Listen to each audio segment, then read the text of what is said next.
lang kasal. Ma'am, good afternoon, ma'am. Ma'am, hindi ko pinareschedule yung kasal mo.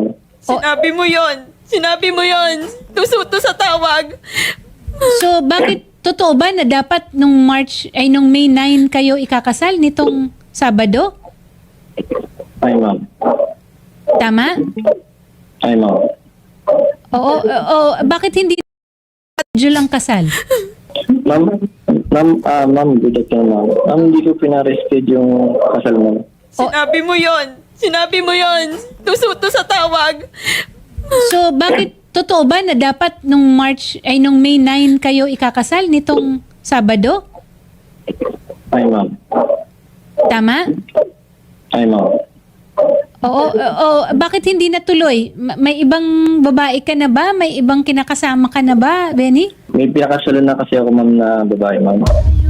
Nagpakasal ka sa iba? Kailan? Yung March, ma'am. Nung March?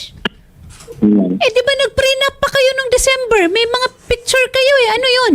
Sus Mariosep. Nagpadala pa ba sa'yo ng pera nung April? Yes po. Nagpadala pa po siya para nga dagdag sa gagastusin kasi nga kulang. Counseling, Isa- attorney. For counseling sana.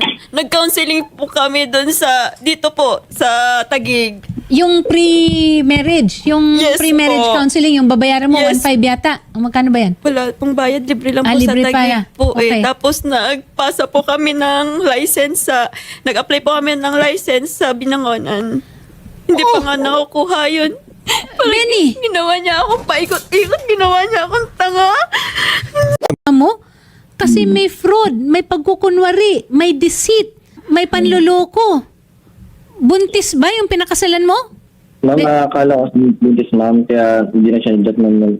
Tinuloy ko na yung kasal mo sa amin, ma'am. Akala buntis. Ma'am, hindi na siya nagdat, ma'am. Nakakatawa.